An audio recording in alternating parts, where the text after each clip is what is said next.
ова неделна служба ќе биде малку поинаква. Обично, нели, се држиме кон некоја книга или систематско изучување. Си мислев дали, бидејќи најавуваме подолго време, уште од пролета почнавме за водно крштевање, мислев кандидатите, обично така правиме со кандидатите,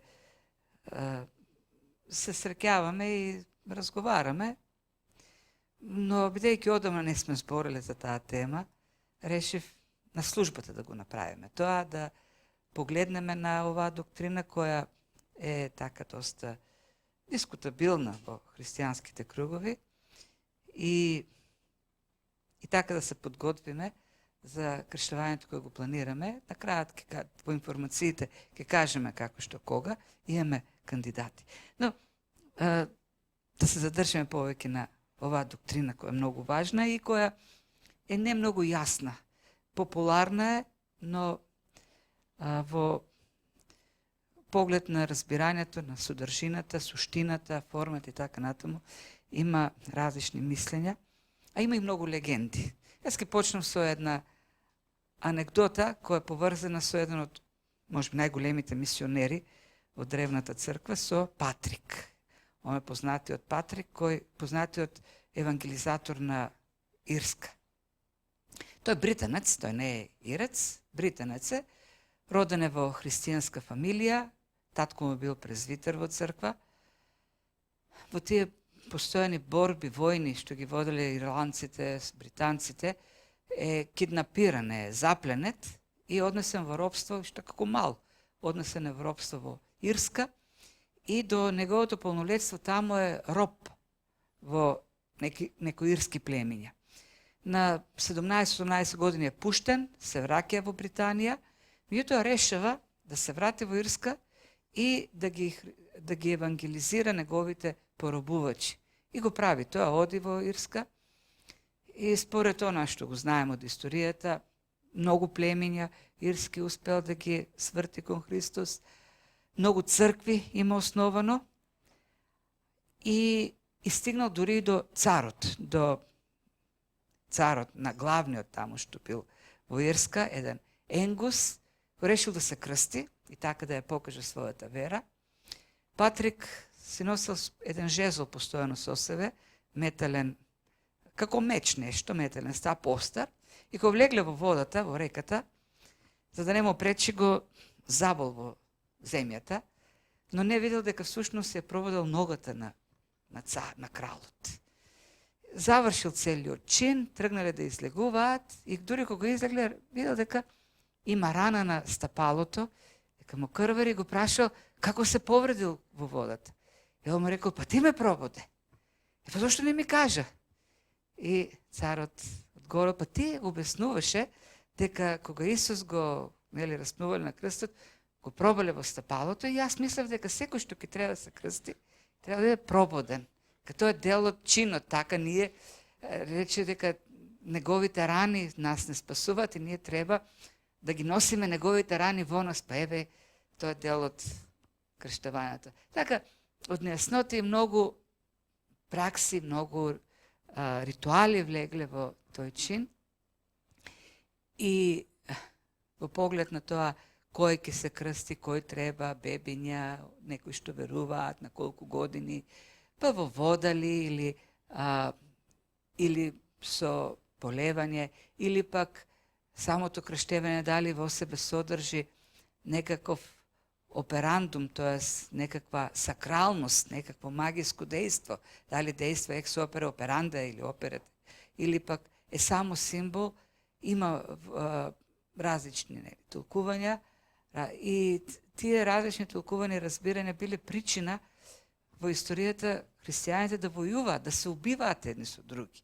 Е познат е оној период од протестантската реформација кога се јавуваат анабаптистите кои проповедаат дека крстените во католичката црква треба да се крстат со потопување повторно како израз на нивната вера, па и оние државни мејнстрим реформатори, па и католиците ги убивале таквите анабаптисти давејќи ги во вода. Сериозни конфликти создавало тоа прашање, тоа учење и Треба да признаеме дека и самата Библија не е во тој поглед систематска, зашто Новиот Завет, кога ја објаснува таа доктрина, не ни дава некаков текст во кој што сите погледи, сите аспекти, сите техники ќе бидат представени. Тоа е доктрина која се спомнува, заповед од Христос, кога во различни текстови се анализира, но во некаков спореден контекст. И поради таа причина, самото изучување на доктрината или разбирањето со нашиот ограничен ум прави многу тешко. Како, например, тоа е доктрина која во себе содржи толку многу нешта, нашиот човечки ум во својата ограниченост не може целосно да ја опфати. Или со други зборови, некоја соната која е од Шопена напишана за пијано, да се обидеме да ја свириме на хармоника. Така се исвири, и тоа ќе биде тоа недоволно, неопфатно. Така и нашето разбирање за таа доктрина. Бог решил да ја представи на начин кој не е опфатен и ние ќе се обидеме да ги видиме сите тие аспекти што се представени во Новиот Завет, за да не отидеме во некој екстрем. Доктрината за крштевањето е кој едно мавало, кој се мафта од еден крај на друг крај. И многу пати христијаните ги фаќаат краевите, екстремите, испуштајќи она вистинска содржина. Некои велат, јас се крстив, спасен сум. Некои велат, јас сум спасен преку вера, па не треба да се крштевам. Некои велат, тоа не е важното и ако некој не се крсти, тој не е вистински верник. Други велат, ама тоа е незначено, го тривиализираат. Прашањето како да го застанеме, нели тоа мафтоло. Кај да ја видиме она вистинската позиција, кај што тоа ќе биде смирено, или кај доктрината ќе ја држиме како стабилна. И би кажал тука дека крштевањето е диамант во христијанскиот живот. Меѓутоа, ако кажуваме дека нешто е диамант, треба да го вклучиме, да ја вклучиме суштината на диамантот. Диамантот е скапоценен, да, диамантот рефлектира цел спектар од нијанси бој, меѓутоа само ако е поставен под светлината. Диамантот не содржи во себе светлина, не содржи бои во себе. Диамантот само одразува, рефлектира. Она што светлината го содржи, диамантот го покажува. Ако диамантот го ставиме во темна соба, нема да го видиме. Тој прекрасен, разнобоен минерал, тоа стакло, кој изгледа толку убаво, нема ни да го забележиме. Така и крштевањето. Крштевањето е диамант кој може да рефлектира, кој не може да го рефлектира, одразува многу аспекти на христијанските реални духовни искуства, на животот со Бог. Меѓутоа, ако само го поставиме, ако крштевањето го поставиме под светлината на она реално што ни се случило во нашиот живот, она реално духовно искуство што сме го преживеале во верата во Бог, тогаш тоа крштевање на вистина ќе биде скапоценност, ќе биде на скапоцен диамант. Инаку, без реалните духовни искуства преку верата во Христос, диамантот, крштевањето може да биде само едно обично бањење, едно обично излевање на вода, ништо повеќе од тоа. И затоа би сакал овдека да го видиме вистинското крштевање, кое е неопходно за човек да го изврши ритуалното или символичкото крштевање. Значи, ќе говориме за реалното или духовното крштевање. И тука ќе се вратиме на почетокот на Новиот Завет, тоест оние места каде што за прв пат се спомнува крштевањето во Библијата. Тоа се почетоците на Евангелијата, ние ќе земеме текстот од Матеј, 3 глава, иако го има и во другите места. Мислам тука така најсодржински представено. И текстот или овие вистини се искажени од Јован Крстителот. Во суштината на новото служење е крштевањето. Доаѓаат луѓе од цела Јудеја, од Ерусалим, од секаде, да се крстат и то негово служење е толку познато, што дури и титулата тој ја добива од тој аспект на службата, бидејќи тој крштева, е наречен Јован Крстителот, или ако сакаме да бидеме досадни на современата терминологија, треба да го наречеме Јован Баптистот. Бидејќи ако имаме припадници кон некоја црква која се идентификува со баптизам или се баптисти, тогаш и Јован би требало да го наречеме Баптистот, и поради тоа припадниците на баптистичка црква велат, еве нашата е најстарата деноминација во христијанството. Првиот оне што е запишан како служител во Новиот Завет е баптист. Јован Крстител или Јован Баптист. Што вели тој?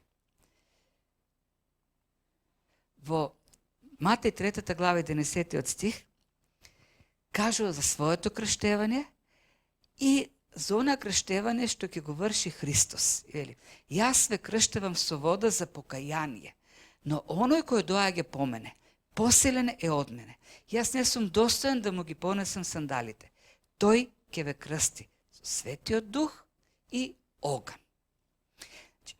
Вели за себе Јован Крстител. Јас крштевам со вода за покаяние. Сега, вака преведен текстот, изгледа како тој ги крстева луѓето за тие да се покаат. Тоест, оној што ќе се крсти, ќе се покае. Не. Ние, самиот почеток на 3 глава на Евангелието според Матеј ни вели дека суштината на служењето на Јован Крстител беше да ги повикува луѓето кон покаяние. Неговата порака, скратена, во една реченица беше: покајте се, зашто доаѓа Царството небесно. Покаяние од гревовите. И луѓе доаѓаа, се покајуваа и се крштеваа. С други зборови Јован вели: јас ве крштевам со вода за вашето покаяние. Вие се покајувате и јас ве крштевам со вода како израз на тоа покаяние. Меѓутоа доаѓа еден на кого што не сум достоен да му ги понесам и сандалите, тој ќе ве крсти со Светиот Дух и оган. И сега, и во првиот и во вториот случај, и за себе, и за Христос тој го користи зборот крштеване или баптизам. За зборот баптизмо, глаголот, не означува задолжително потопување. Тој збор, например, во Стариот Завет, во Септуагинтата или грчкиот превод на Стариот Завет, кога свештеникот го топнува прстот во вода, тоест во крвта на животното, употребено зборот исто така баптизмо. Тој збор значи да бидеш соединет со нешто, да дојдеш во допир со нешто, да бидеш исполнет со нешто. Сето тоа, да дојдеш во контакт со нешто, сето тоа го вклучува зборот баптизам. Овдека Јован вели: јас ве крштевам, или јас ве нека потопувам во вода, но ќе дојде некој кој тоа ќе го прави со Светиот Дух и со оган. Тоест, вие ќе бидете соединети или потопени во Светиот Дух или во оган. И сега, што значи таа фраза? Јован веднаш надополнува во следниот стих, во 12-тиот и вели: лопатата негова, тој што ќе крсти со вода и Светиот Дух, тој го прави со лопата, не со вода. Како да лопатата е средство. Лопатата е во неговата рака. Што значи лопатата е во неговата рака? Не е добро преведено, не е лопата. Тоа е дрвен инструмент со кој се чука житото, се вее и така се одделува зрното од плевата. Нешто како вила, како дрвена вила. Вели, вилата е во неговите раце.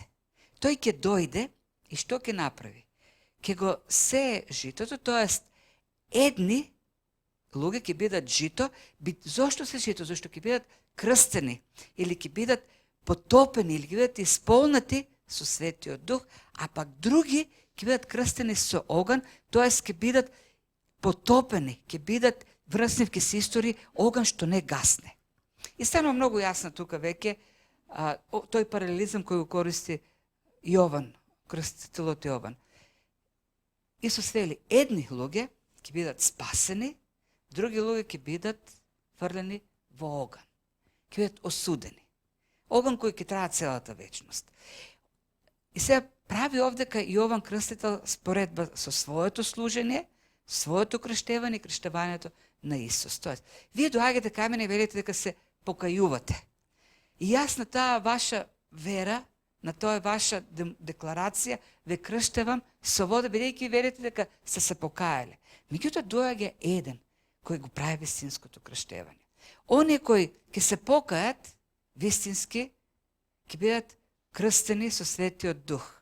Додека оние кои лажно се покајуваат или нема да се покајат никогаш, тие ќе бидат крстени со оган, тие ќе бидат осудени. Оние кои што, и тука прави она што всушност го кажува Јоване, јас ве крштевам со вода, меѓутоа вистинско крштевање врши Христос. Оние кои ќе се покајат, тие ќе бидат крстени со Светиот Дух. Светиот Дух ќе ги исполни. Светиот Дух ќе ги исчисти. Светиот Дух ќе ги преобрази. Светиот Дух ќе ги направи способни да умираат за гревот, а да живеат за правдата. Светиот Дух ќе ги запечати за вечен живот. Светиот Дух ќе ги присоедини кон црквата. Тие ќе влезат во амбарот. Тие ќе бидат дел од Божјото царство. Тие ќе бидат дел од Христовото тело. И така ќе продолжат да живеат како спасени во Божјото царство. Додека другите се надвор. Како плевата ќе бидат фрлени во оган. Тоа е она што го кажува како една споредба Јован Крстител. Едно реално крштевање кој се случува во Христос, кој Христос го извршува. Едно спасение, едно искуство во Светиот Дух, кој има многу аспекти на преобразба, на очистување, на умирање за нешто и раѓање за друго, воскреснување за друго, на запечатување така натаму. И сите тие аспекти, духовни аспекти, кои се искусуваат преку верата во Христос, во спасението, понатаму во едно ритуално или символично крштевање го добиваат своето значење. Или тоа ритуално крштевање ги рефлектира сите тие останати аспекти кои го содржи вистинското крштевање. Спасението преку верата во Христос. Например, ова е не сум го напишал стихот, од 1 Коринтијани 12 глава, 12-13 стих. Овдека Павле говори повторно за крштевањето со Светиот Дух и вели како што телото едно има многу органи и сите органи на телото, иако се многу, едно тело се така и Христос. Зашто ние сите сме крстени преку еден дух во едно тело. Било евреи или грци, било робови или слободни. И сите сме напоени од еден дух. И сега тука зборот напоени го става како синонимен на зборот крстени. И тоа е значењето на зборот крстен, да бидеш исполнет со нешто. Сите ние сме крстени во Светиот Дух и сите ние сме напоени од Светиот Дух. И тоа исполнување или тоа соединување со Светиот Дух, апостол Павле овдека го нарекува вклучување или станување дел од Христовото тело или Христовата црква. И тоа е уште еден аспект што можеме да го видиме, кој треба да се представи во водното крштевање, а добро е представен, не.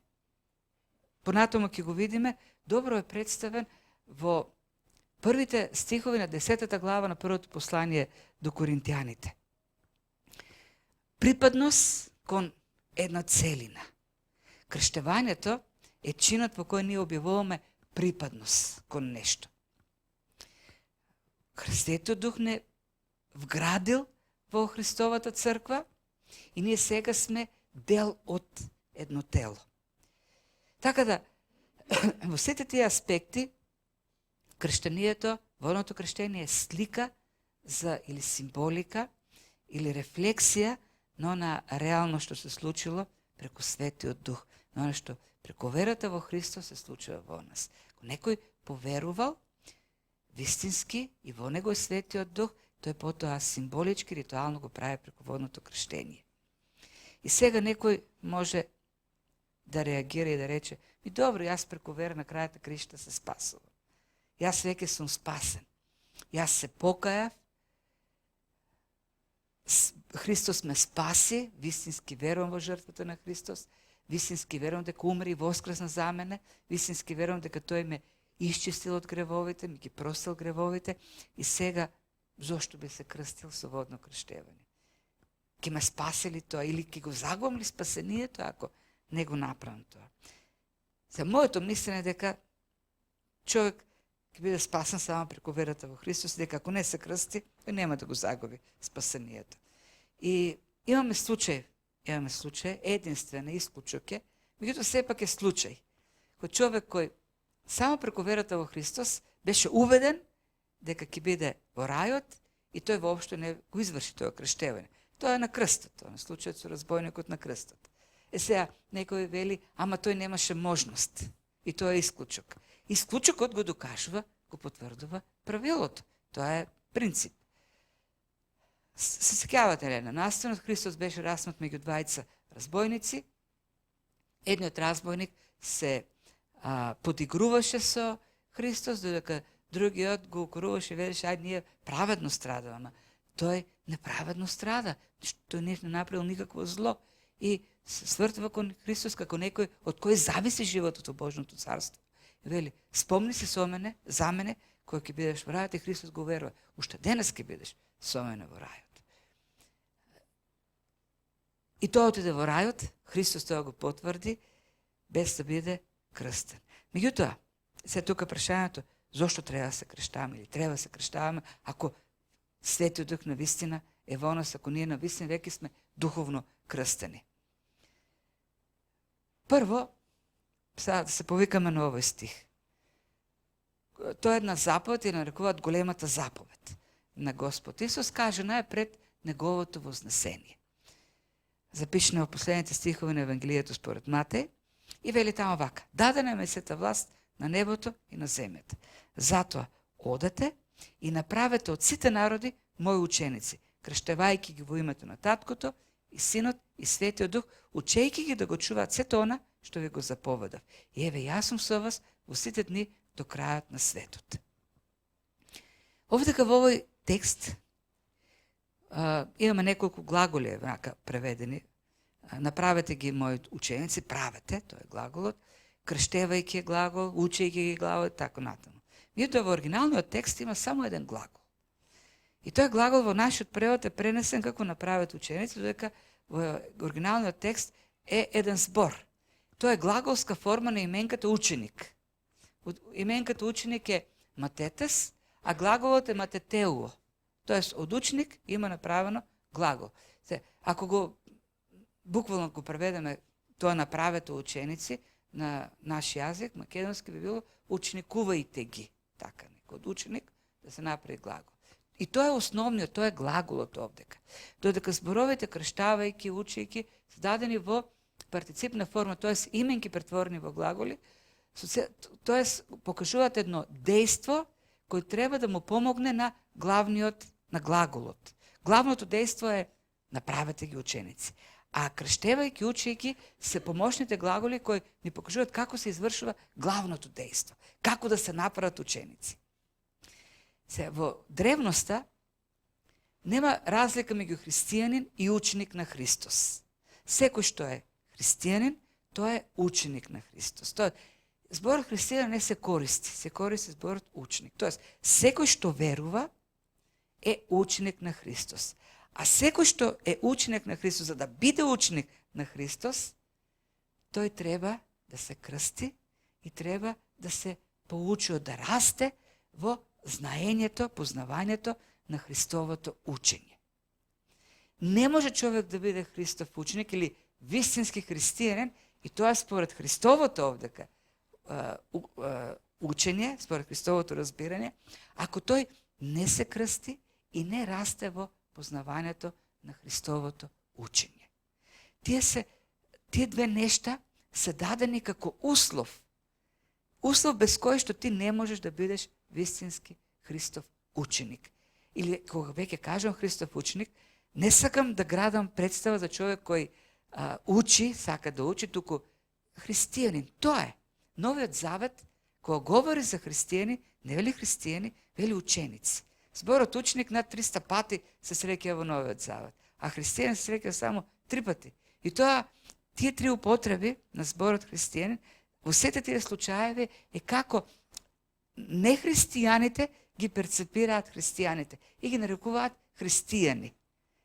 Тие така гледат на христијаните, не христијаните. Додека самите христијани, кога пишуваат за себе, тие го потребуваат зборот ученик. Што е христијан? Ученикот стана ученик, крштевајќи. Сега ние говорим за спасението. Да, спасението е само преку вера во Христос, нема друг начин. Меѓутоа, оној што е спасен, тој е и ученик, но не може да биде ученик вистински, ако не се крсти и ако не се учи од Христос, од Христовото учење. И сега, ако Христос тоа го заповедал, кажал, така е, тогаш, ако Христос сметал дека треба да го каже, ако имал доволно причина да го каже, тогаш нема доволно причина да го направиме. Нели тоа? Ако за него е важно да го каже, важно е за нас и да го направиме. Самиот Христос се понижи себе си и тој се крсти. Тој се крсти си во новото крштевање, за да во се поистовети со грешниот човек. Безгрешниот се поистовети со нас грешните. И тој зеде крштевање за покаяние од гревовите, иако никогаш не сгреши. Сепак Јовановото крштевање беше крштевање за покаяние од гревовите. И тој го направи тоа. Се поистовети со грешниот човек. Стана слуга. Отиде на крстот како грешен, не во својот грев, во нашите гревови. И сега тој вели, вие треба да се крстите во името на Отецот, Синот и Светиот Дух. И ние одвраќаме, ама не сакаме да го направиме. Мојата доктрина вели поинако. Да, има различни доктрини, меѓутоа честопати не е проблемот во доктрините, бидејќи никоја доктрина не го забранува. Не постои христијанска традиција која е против христијанството, против крштевањето. Нема христијанска традиција која не крштева. Сите признаваат дека е потребно. Меѓутоа луѓе пак се наоѓаат во самите доктрини некакви дупки за да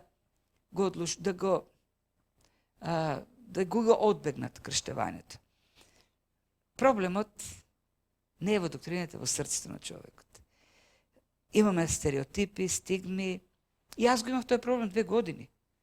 И повеќе од 2 години. Јас се крстив, дури кога отидов во Софија и станав веќе студент, и тогаш се крстив.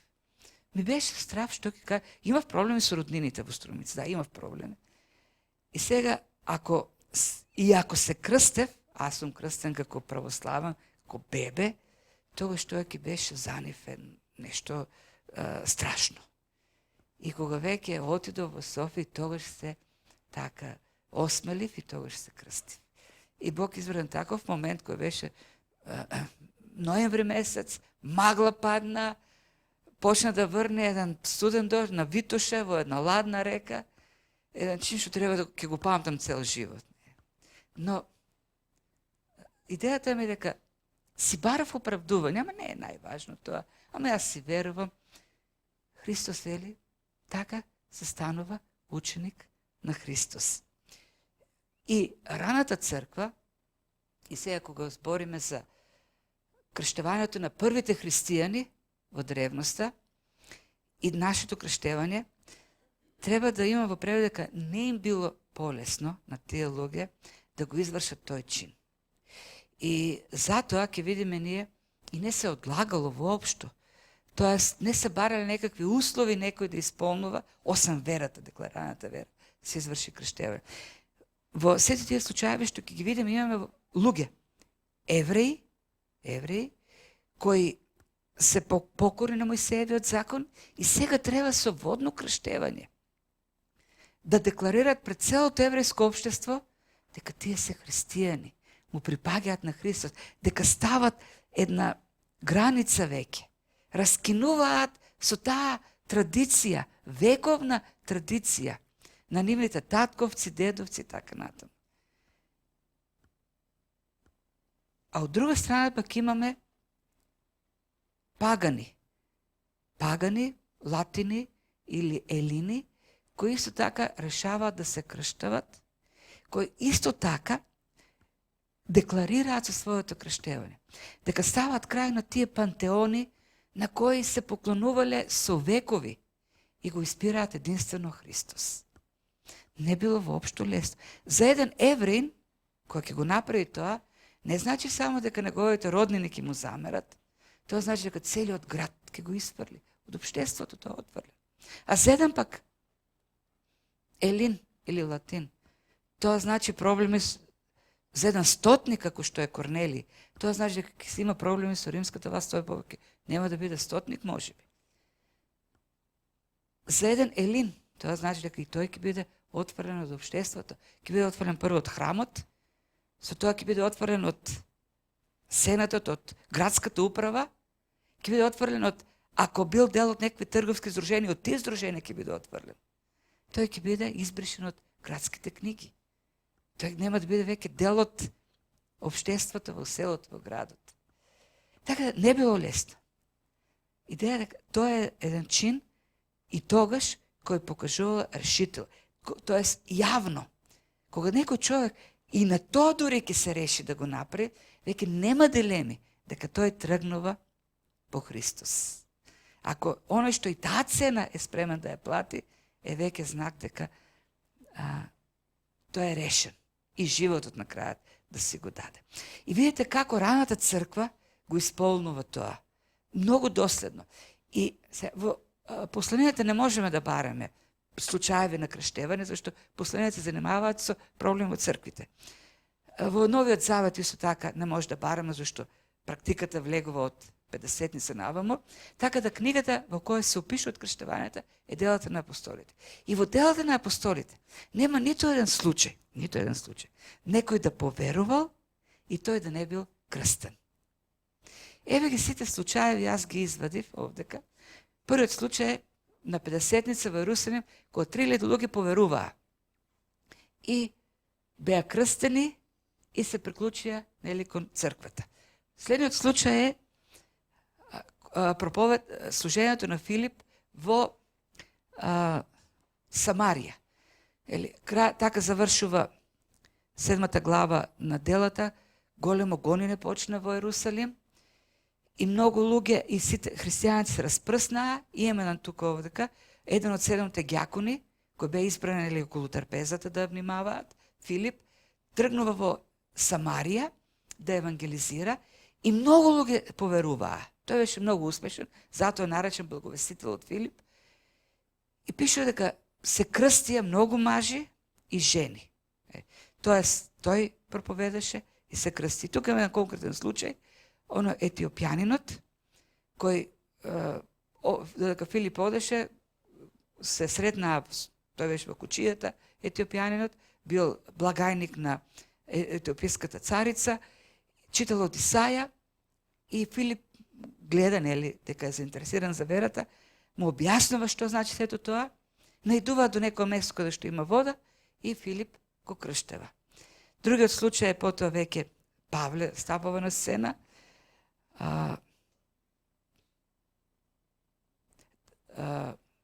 Кога тој поверува, Ананија го крсти. Потоа Петар, додека беше уште таму во Јерусалим, влезе во домот на Корнелиј, еден римски стотник, и тоа е првиот случај на нееврин, кој што е крстен. И пише дека тој, целиот негов дом веднаш беа крстени. Потоа апостол Павле тргнува мисионерските патувања, стигнува во Филип и Лидија, првата жена која поверува во Европа, таа беше крстена и целиот нејзин дом. Поради успешното служење во Филип, Павле и Сила беа затворени, па се срушија таму затворот, вратите, падна оковите и темничарот се уплаши, поверува и целиот негов дом, пишува, и тој и неговиот дом беа крстени. Потоа оди во Филипи, Павле, во Коринт, таму началникот на синагогата поверува Христ и тој се крштева и сите они што поверувале во Коринт. Па потоа во Ефес оди, таму се рекева 12 ученици кои биле ученици на Јован Крстител, крстени се со Јовановото крштевање. Меѓутоа Павле разбере дека нема доволно разбирање и повторно ги крштева со водно крштевање. Така, гледаме дека раната црква, која е репер за вистинската црква, го исполнува таа заповед многу доследно. Јас овдека него, овие се другите случаеви, што веќе ги наброевме, на доследно извршување на заповедта од раната црква.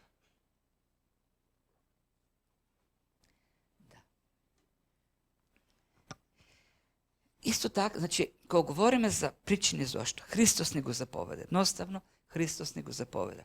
Ако го љубиме Христос, ќе ги љубиме неговите заповеди. Второ, раната црква, која е најавторитетна за нас, го извршуваше доследно тоа. Водното крштевање е нешто кое ни помага, извршувајќи го како ритуал, да осознаеме во нас она што вистински се случува. Тоа јас го искусав. Сега, личните искуства не се репери, но кога јас влегов во водата и бев потопен, некако во срцето, во умот, го искусив така практично она што го кажува, нели, водното крштевање. Она што го прочита и Филип. И така преку крштевањето, нели, во смртта, погребани сме заедно со него, така како што Христос воскресна од мртвите, преку славата на Таткото, така и ние да одиме во нов живот. И тоа јас не го предпочитам, и ние како црква се определуваме за потопувањето како начин на крштевање. Самото потопување, влегување во вода, моментот кога ќе останеш, нели, без воздух, те подсетува на смрт. Ти умираш, крај, ставаш крај нешто и излегуваш измиен, исчистен, роден повторно за еден нов живот. Расчистуваш со нешто што било до тој момент и почнуваш да живееш за нешто ново. Умираш за стариот човек и почнуваш да живееш за крстот. И тоа е едно сведоштво. Тоа е една јавна манифестација. Јас веќе пред ангелите, пред небото, пред заедницата декларирам дека излегувам чист за нов живот. И она што го кажем од Коринтијаните, еден исто така текст, тука Павле зима еден случај од Стариот Завет да му даде новозаветно содржина. Целиот контекст овдека, тоа се проблемите во Коринската црква, либертинци, антиномијани, легалисти и така натаму се во конфликти. И овдека тој говори, дава една слика во Стариот Завет кога целото општество стана едно. Старозаветниот Израел стана едно. И вели, не сакам да ви биде непознато, браке, дека сите наши татковци беа под облакот, и сите минаа низ морето, и сите се крстија во Мојсей, во облакот и во морето. И сите јадеа иста духовна храна, и сите пија иста духовна напивка, зашто пија од духовната карпа која ги придружуваше, а карпата беше Христос. Што им века овдека Павле? Која е сликата што ја дава овдека апостол Павле? Народот во Египет беше една орда, толпа, неорганизиран напад. Ги тепаа им, ги убиваа децата. Доаѓа Мојсей, се случуваат чудата, нели, казните над Египет, и се тој народ тргнува. И кога тргнува, пред себе има еден облак. Облак кој ги води, ден е облак, ног е огнен столб, и тие сите заедно поминаа низ морето. И вели беа крстени во Мојсей, во облакот и во морето. И тука го користи зборот, нели, баптизо, крстја, што сака да каже, беа соединете сите, беа споени сите. Сите станаа едно. Едно општество станаа. Едно општество кое до таа мера се соедини во Мојсей, што, например, кога Мојсей ќе тргнеше, сите тргнуваа. Кога Мојсей ќе застанеше, сите застануваа. А пак Мојсей ќе тргнеше, кога облакот ќе тргнеше. Кога облакот ќе застанеше, Мојсей застануваше. И сите застануваа зад Мојсей. Имаме едно единствено тело кое функционира совршено.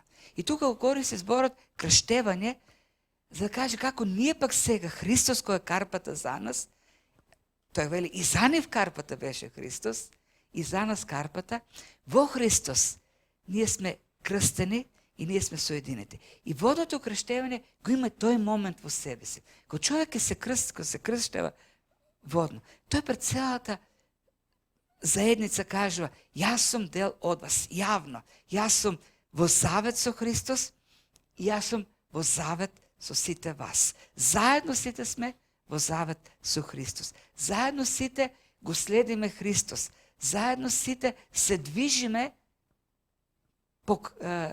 зад Христос. Нели? Одиме по Христос. Кај Христос не води, јас сум дел од сите вас. И не ме срам, не се стегам да го објавам тоа, да го декларирам тоа. Не го држам во тајност. Представете си, ние со Христос имаме завет. И пазењето на заветот во тајност е срамно. Представете, двајца решаваат, маж и жена, да влезат во брак, меѓутоа едниот велева, мене ми е срам да го објавам тоа, ќе живееме така, во тајност ќе бидеме во брак. Како би се почувствал, нели, другиот? Ние имаме завет со Христос и тој завет се објавува, тоа единство, припадност. Да, кај нас срамно е да се објави припадност јавно кон така сме наречени сектански заедници. Мене не ми е срам да објавам заедница со Христос и со Христовото тело, на кое припаѓам. И тоа е таа идеја овдека на апостол Павле. Си таа толпа стана едно општество. Едно општество крстено во една иста вода, пред еден исти облак, во еден исти водач. Соединети, споени, сите заедно. Или така, ние сме споени сите. Едно тело сме, единство имаме во Христос. А водното крштевање јавно го покажува. Како се извршува крштевањето, Библијата не ни кажува. Зборот баптизон можеби најмногу одговара на потопување. Меѓутоа, дали потопување на цел човек или потопување на еден дел од човек, дејќи, пак ќе кажам, баптизо е кога човек само раката ќе се ја стави во вода. Или како само нозете ќе ги стави. Самата терминологија не ни кажува. Самата терминологија. Меѓутоа, овдека можеме да повикаме други некои аргументи. Например, во сите случаи имаме влезе во водата и излезе во водата. Скоро во сите случаи, кога што има крштевање, тие влегуваат и излегуваат од водата. Значи дека не била носена вода до нив, една чаша или така натаму.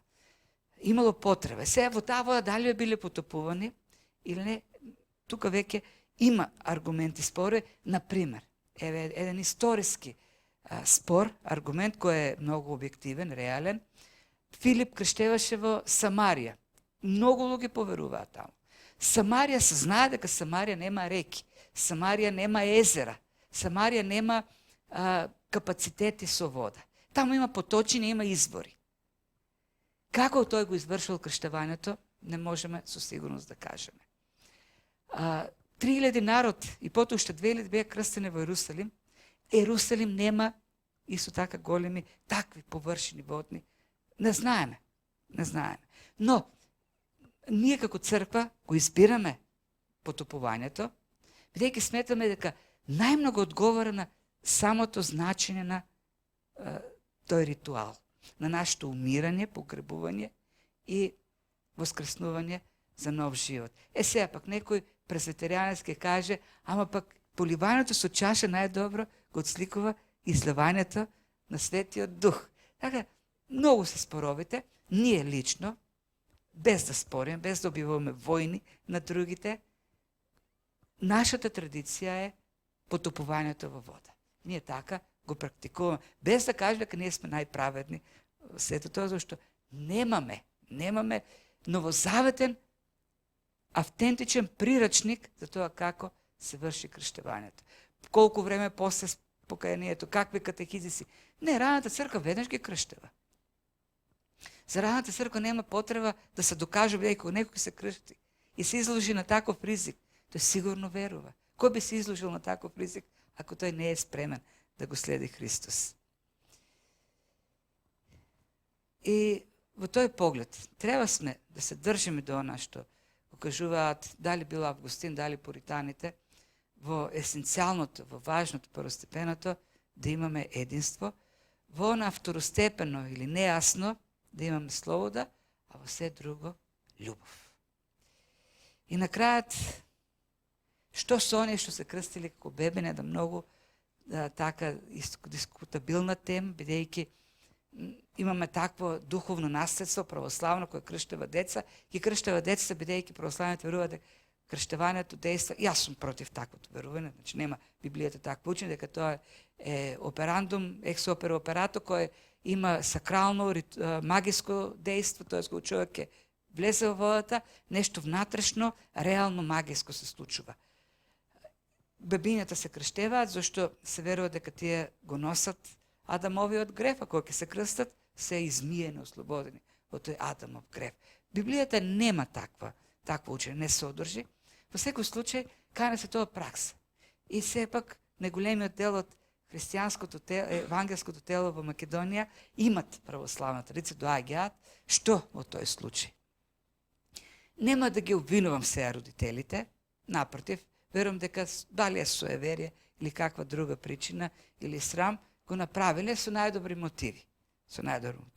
Меѓутоа, секој вистински христијанин, оној кој поверува во Христос, не сме да биде небрежен кон долгот како веќе зрел или вистински духовен човек. Не случајно, јас тук го спомнам, апостол Павле крсти 12 души во Ефес, иако тие беа крстени со Јовановото крштевање. Но тој сметаш дека тие имаат потреба од водно крштевање. Тие го немаат Светиот Дух. Учениците на Христос, апостолите, знаеме дека беа ученици на Јован, крстител, и како такви тие биле крстени со Јовановото крштевање. Не може да бидеш Јованов ученик ако не си крстен. Христос не ги крсти повторно нив. Никаде не гледаме дека тие беа крстени.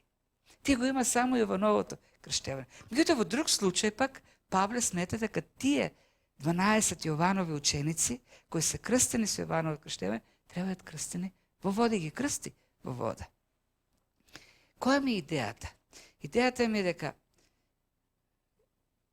чинот на крштевање и се она што водно крштевање, се она што тој го рефлектира, треба да биде извршено од христијанинот кој ќе поверува, независно од тоа што претходно се случувало во неговиот живот.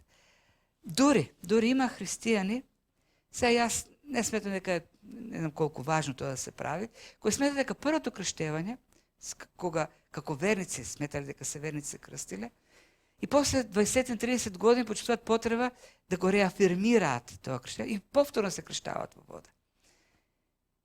Јас не гледам овде некаков проблем. Знам една жена која на 7-6 години се крсти пред еден месец во Софија, иако била крстена пред 40 на години, тоа како верник.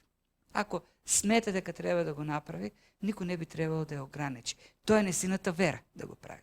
Од друга страна, пак никој не би требало да се плаши дека како бебе бил крстен и сега се крштава, ќе се случи некакво зло. Јас знам и евангелски христијани кои шират такво учење, ако некој како православен бебе бил крстен и сега се крсти како верник, ќе го налоти Бог, ќе го оскверни Бог. Нема такво нешто. Ако ти сметаш дека имаш долг пред Христос, зашто Христос го бара тоа од тебе, не дека нема осуда. Тоа е еден доказ за твојата вера. И секое дело на верата Бог го почитува. Така, тоа е она што Библијата ни го открива. Самиот Христос вели, кој поверува и се крсти, и тоа одат, заедно ти одат тие работи. Кој поверува и се крсти, ќе биде спасен. Не кој се крстил како бебе и потоа поверувал во известно време, нели ќе биде спасен. Раната црква, и се со ова ќе завршам, дури и оние големи авторитети на кои се повикува православната црква, како Василий Велики, Атанасий Велики и така натаму. Сите тие се крстиле и дури во нивните записи, житијата на светиите, тоа го пишува јасно. се крстиле кога веќе стапувале во служба. Василий Велики е роден во христијанско семејство. Сите тие биле деца на посветени христијани, служители во црква. Василий учи во Кесарија, потоа оди во Атина, Александрија, потоа во Атина. Таму студира реторика, адвокатство, медицина и потоа решава да се посвети на служба, се враќа во Кесарија, каде што му помогна татко му и дури тогаш се крштава, иако бил веќе на скоро 30 на години. Исто да го прават и другите, сите тие големи луѓе. Тоа било праксата во древноста.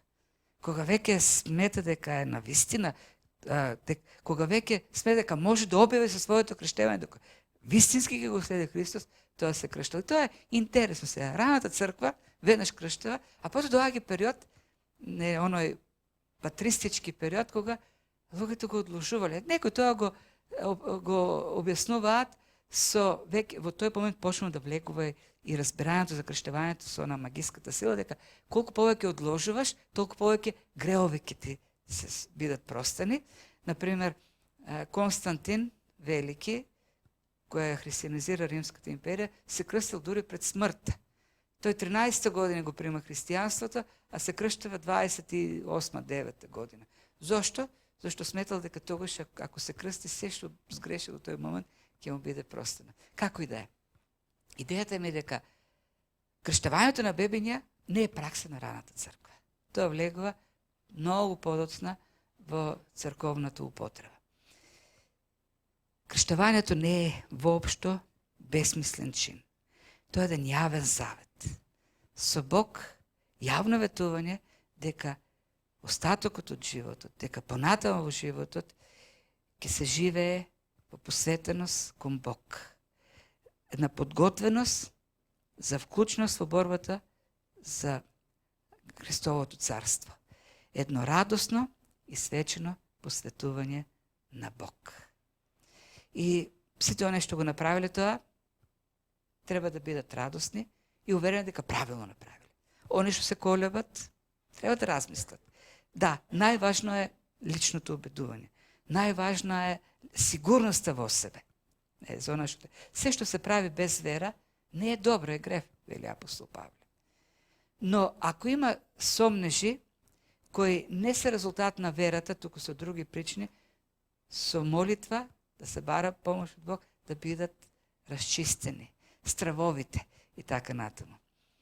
На крајот на краиштата, многу од нашите дилеми се решават кога ќе се направи чекорот на верата и ќе се изврши оно што Бог сака да биде извршено.